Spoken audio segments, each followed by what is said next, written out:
place we haven't been to together yet, the Palms.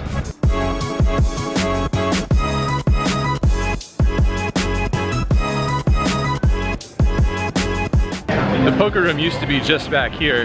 Now it's nowhere. No more poker room here at the Palms, sadly. It used to be one of my favorite spots to play poker. The poker room was literally in the sports book, so it was pretty cool because that sports book is relatively new here in Las Vegas. I mean, now it's a few years old, but at the time when the poker room was in there, it was pretty cool. Super spacious, everything brand new, and all those huge screens.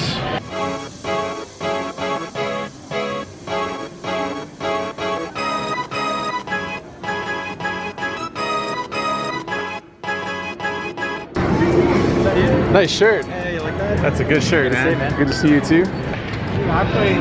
Reed Young, what's up guys? Of Poker Sprout fame. Reed and I are gonna go shoot some stuff. Word on the street is he has a pretty nice room here at the Palms. Heading way upstairs here, so should be a pretty cool shot for you guys to check out.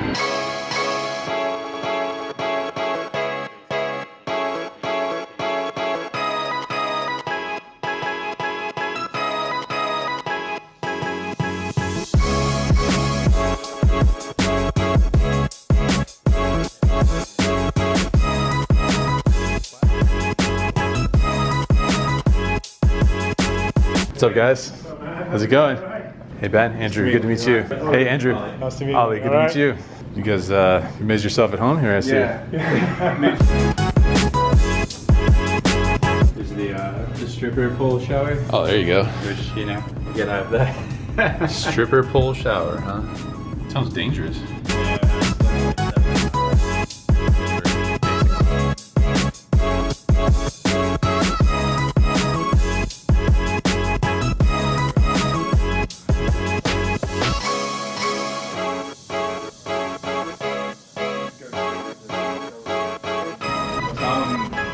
Why don't we do that? Apparently Reed and I are going to be battling heads up on this felt.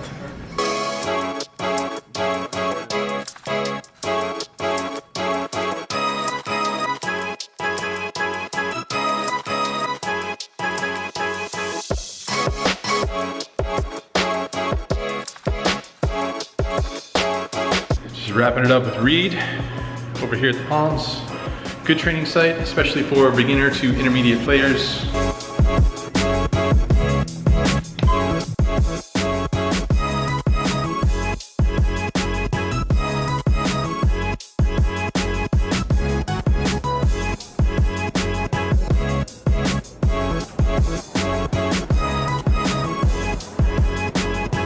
Back at the Bellagio, where it is significantly busier than it was at the Palms. I didn't put myself on the call-in list for the poker room, so we might have a little bit of a weight on our hands here.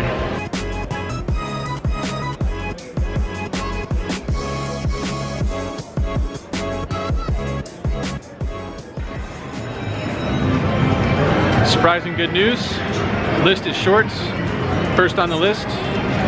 Be in there, the 510, 1500 max, etc. The usual. Let's go.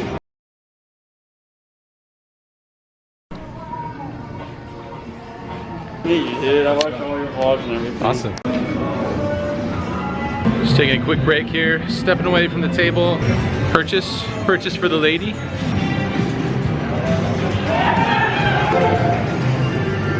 Think these things are any good?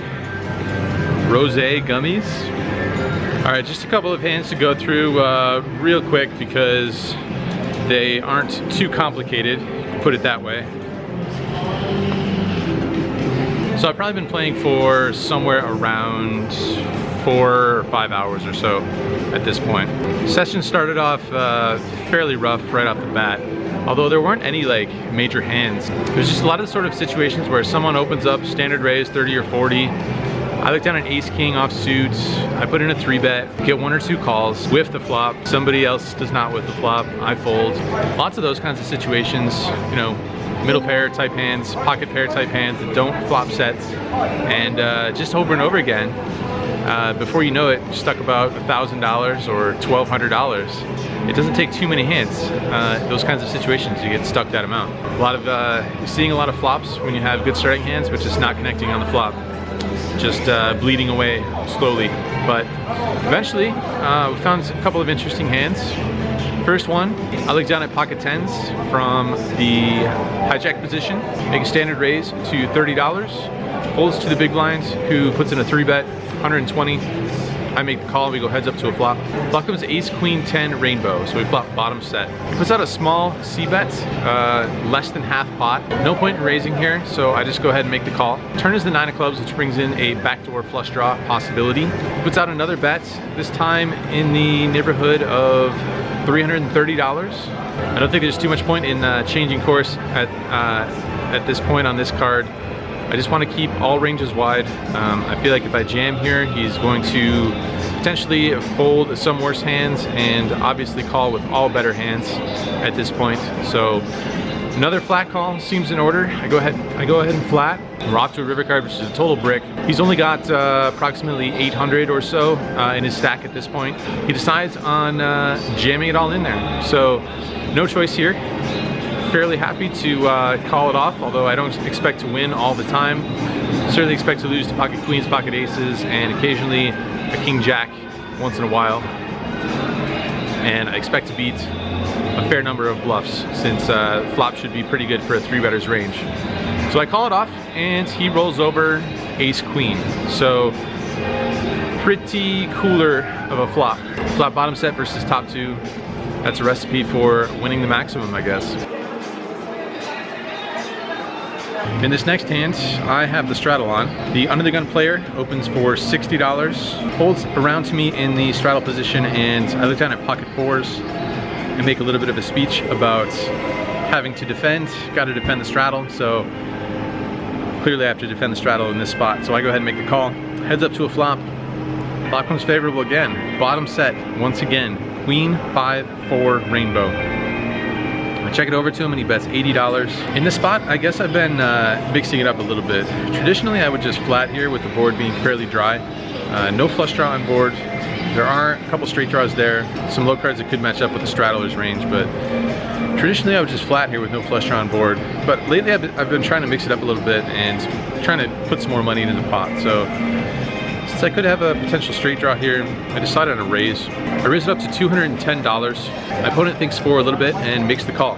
Turn is a jack of hearts, brings in the backdoor flush draw again. Pretty good card, and seems like a good card for me to continue barreling away. This time I bet $350. Once again, my opponent makes the call. So another sizable pot brewing here. River is an offsuit jack, so we make a full house on the river. Seems like a really good run out. None of the draws complete. None of the potential straight draws have gotten there, or the backdoor flush draws. This time I bet $900, and my opponent goes into the tank. This time he decides on a call. So definitely winning this hand as well. Bottom set, holding up, coming through. Winning some pretty decent pots here with some favorable flops. Bottom set doing us well. All right, one more interesting hand to report to you guys. In this hand, the hijack open limps. I look down an ace jack off suit.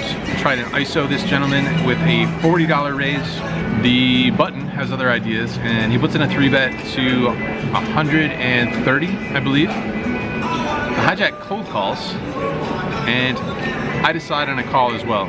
Ace jack offsuit could be a little bit troublesome here, playing out of position to a 3-bet, but it seems slightly too good to fold, getting a pretty good price here. I don't exactly love the situation, certainly not the best ace you could have here, and often going to be facing some reverse implied odds because people are likely to be 3-betting better aces here pretty regularly. But the button could definitely be 3-betting some worse hands than this as well. Some king queen, queen jack, king jack type hands, as long as some suited connectors and all sorts of stuff. So all that in mind, I make the call and we go 3 ways to a flop. Flop comes ace 7-3 with 2 hearts. We check it over to the button, who puts in a bet, and he makes it $150. Hijack folds, no choice here, have to peel at least once, so I go ahead and make the call. Turn seems like a pretty good card. Turn is another ace, offsuit ace. I check it over to him again, and this time the button checks back. River seems like a brick, offsuit 9.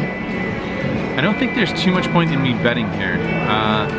I guess I could have a busted flush draw and potentially get heroed by some sort of pairs, but I also don't expect those pairs to be betting the flop too often.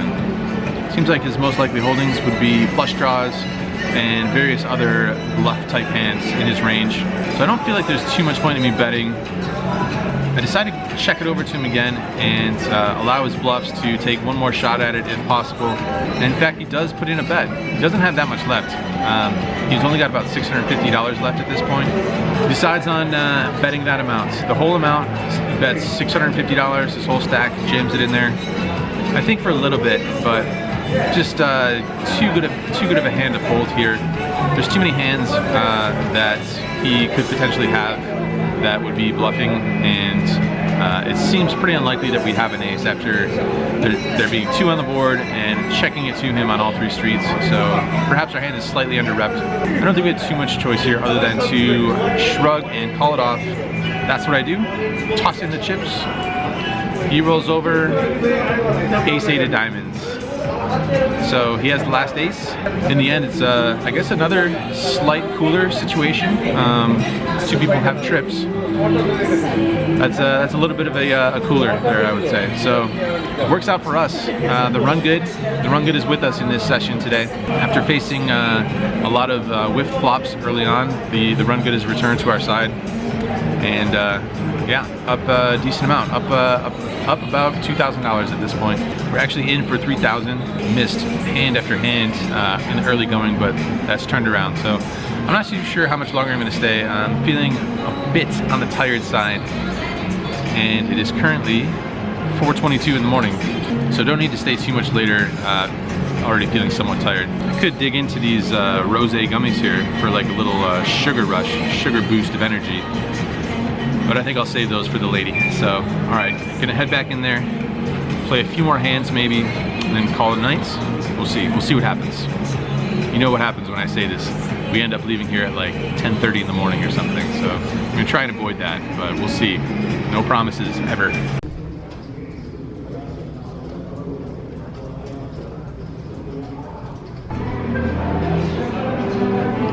Just wrapping it up. So tempted to just take the camera into Bobby's room where Gus Hansen and Johnny Chan are playing and just be like, hey, you guys want to be in the vlog? How do you think that would fly? You think they'd be into it?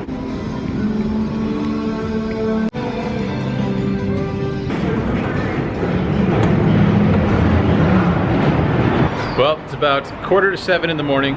We stayed for what, another couple hours, 3 hours or so. Could be better, could be worse. It's not 10 a.m. One interesting hand to report.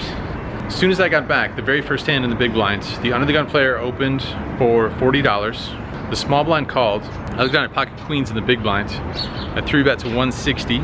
The original raiser, under the gun, jams it all in there for about $1,000.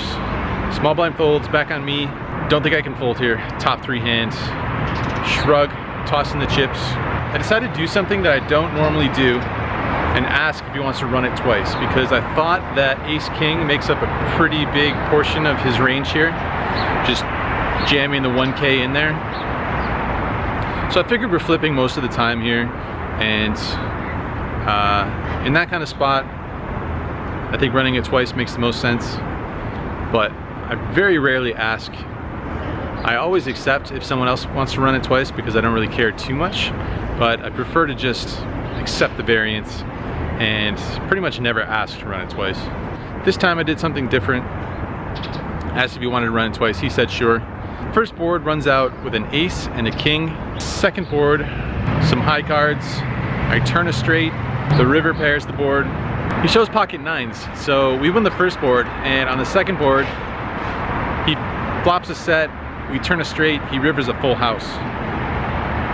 So we end up chopping, and if I didn't ask to run it twice, we would have scooped.